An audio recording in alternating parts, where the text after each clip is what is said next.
السلام عليكم ورحمة الله تعالى وبركاته. بسم الله والحمد لله والصلاة والسلام على أشرف رسول الله وعلى آله وصحبه الفائزين بفضل الله أما بعد. നമ്മുടെ ലോകം എന്നുള്ളത് പ്രലോഭനങ്ങളുടെ ഒരു കലവറയാണ്.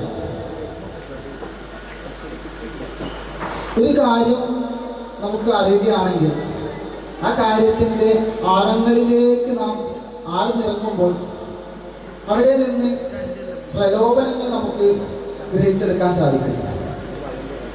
ഒരുപക്ഷെ ഒരു കാര്യം കേൾക്കുമ്പോൾ, ഒരു കാര്യങ്ങൾ അറിയുമ്പോൾ അതിലെന്താണ് പ്രലോഭനം, നമ്മൾ അതിലേക്ക് ആകർഷിക്കുന്നത് എന്താണ് എന്ന് നമുക്ക് മനസ്സിലാവുകയില്ല.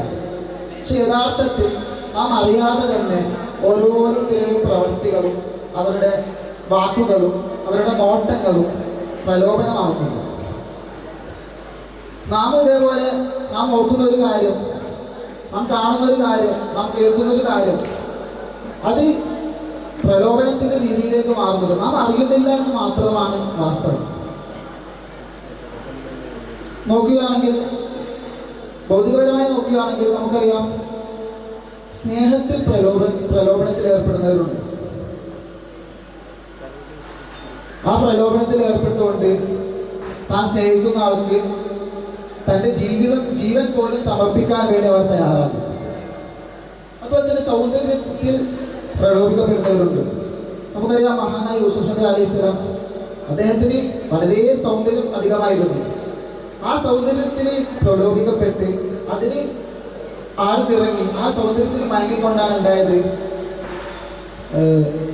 ആ കൊട്ടാരത്തിലുണ്ടായിരുന്ന സ്ത്രീകൾ തങ്ങളുടെ വിരൽ പോലും മുറിച്ചത് അറിയാതെ പോയി.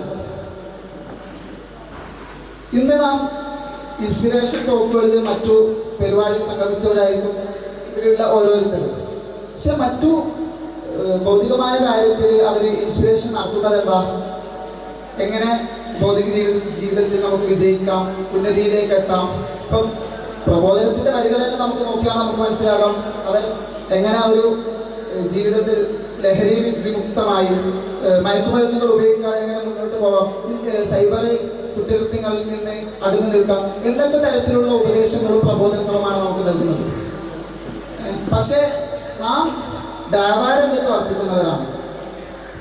നാം ദിവസങ്ങൾ ഓരോ ദൈനംദിന ജീവിതം നാം കഴിച്ചു കൂടുന്നത് പുതിയ പുതിയ അറിവുകൾ നേടി നമ്മുടെ മഹാന്മാക്കൾ, നമ്മുടെ മഹത്തുക്കൾ അവർ പ്രബോധനം നടത്തിയ വഴികളെ നാം അതേപടി മനസ്സിലാക്കുന്നവരാണ്. അപ്പോൾ നാം പ്രബോധനത്തിൽ ഏർപ്പെടേണ്ടത് പൂർണ്ണമായും ഏത് തരത്തിലാണ്? നാം പ്രബോധനത്തിൽ ഏർപ്പെടേണ്ടത് പൂർണ്ണമായും നമ്മുടെ വിന്യവയായ ജീവിതത്തിനും അപ്പുറം അതിൻ്റെ പ്രബോധനങ്ങൾ ഇല്ല, അതിൻ്റെ പ്രചോദനങ്ങൾ ചെയ്തു കൊടുക്കണ്ട എന്നതല്ല, മറിച്ച് അതിനേക്കാൾ നാം വിലകൽപ്പിക്കേണ്ടത് നമ്മുടെ ആഖിറത്തിലെ ജീവിതം.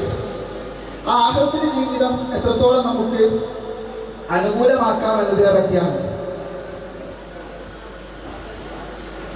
ആ പ്രബോധനം എന്നുള്ളത് ഇപ്പോൾ പല ആളുകൾ പറയുന്നത് സ്വന്തം നന്നായിട്ട് ബാക്കിയുള്ളവരെ നന്നാക്കാൻ നടന്നാൽ പോലെ നമ്മൾ ഓരോരുത്തരും കേട്ടവരായിരിക്കും. അപ്പോൾ അത് ചിലപ്പോൾ തമാശ പറയുന്നതായിരിക്കും, അല്ലെങ്കിൽ സീരിയസ് ആയിട്ട് പറയുന്നതായിരിക്കും. പക്ഷെ അതിൻ്റെ ആഴങ്ങളിൽ യഥാർത്ഥത്തിൽ ഒരു കാര്യമുണ്ട്. അതായത് സ്വന്തം നന്നായിട്ട് മാത്രമേ മറ്റുള്ളവരെ നന്നാക്കാൻ നമുക്ക് സാധിക്കുകയുള്ളൂ.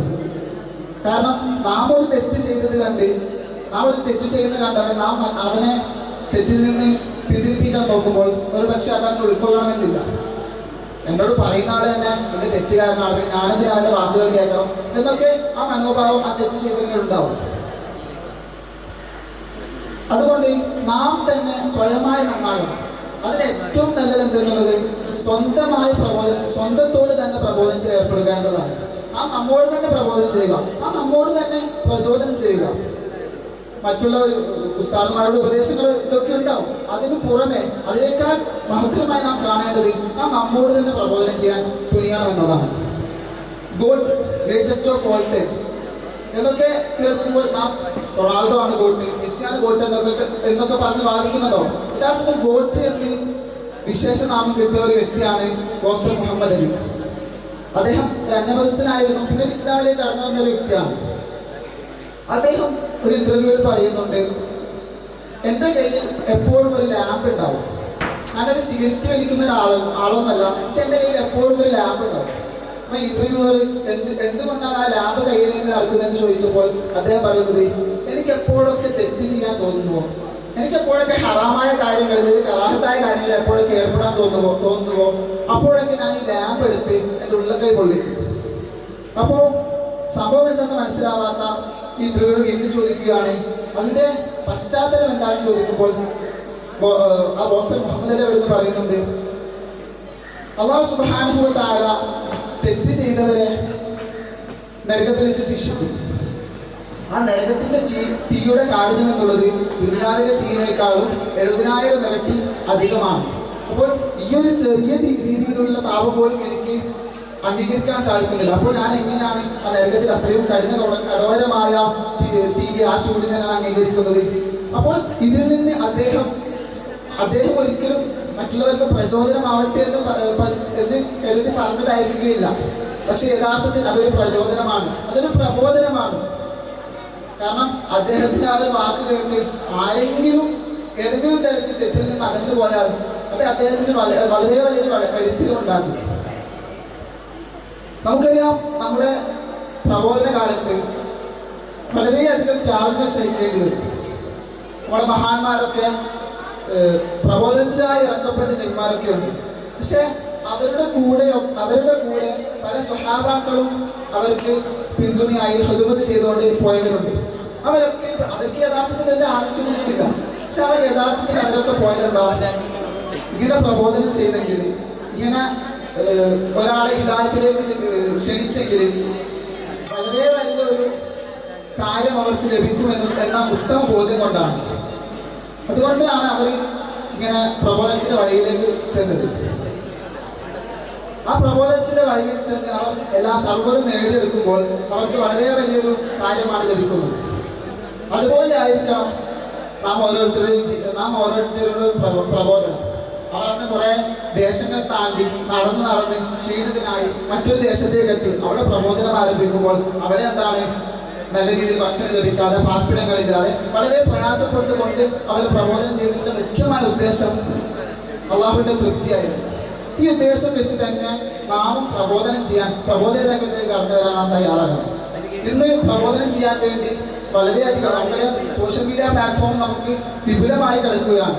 അപ്പോൾ പ്രബോധനം ചെയ്യാൻ നാം നമ്മുടെ കുടുംബത്തിനെ വിട്ട്, നമ്മുടെ കൂട്ടുകാരെ വിട്ട് എവിടേക്കും പോകണമെന്നില്ല. നമുക്ക് നമ്മുടെ ജീവിതത്തിൽ നമുക്ക് ഇഷ്ടപ്പെട്ട സ്ഥലത്ത് ഇരുന്നുകൊണ്ട് നമുക്ക് ഇഷ്ടപ്പെട്ട രീതിയിൽ നമുക്ക് പ്രബോധനം ചെയ്യാൻ സാധിക്കും. ഒരു 7 വയസ്സുകാരനായ ഒരു കുട്ടി ഉണ്ടായിരുന്നു.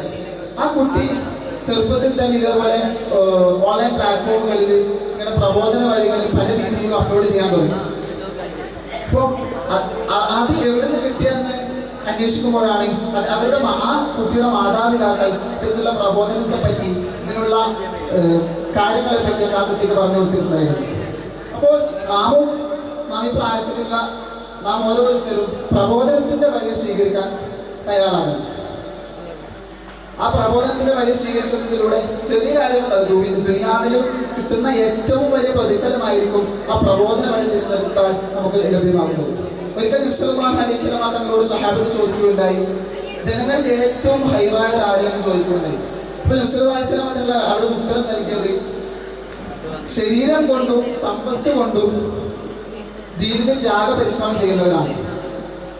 അപ്പോൾ ഇതിൽ നിന്ന് തന്നെ നമുക്ക് മനസ്സിലാക്കാൻ സാധിക്കും, ശരീരം കൊണ്ട് നമ്മുടെ പ്രവർത്തനങ്ങൾ, നമ്മുടെ വാക്കുകൾ അതൊക്കെ പ്രബോധനത്തിലാണ്. അതുമാത്രമല്ല നമ്മുടെ സമ്പത്തും. പ്രബോധനം പല രീതിയിലും പല മേഖലകളിൽ നമുക്ക് നടത്താൻ കഴിയും. നമുക്ക് സമ്പത്ത് ആവശ്യമാണ്. ആ സമ്പത്ത് നമ്മുടെ പക്കൽ നിന്ന് തന്നെ നാം ചെലവഴിച്ചുകൊണ്ട്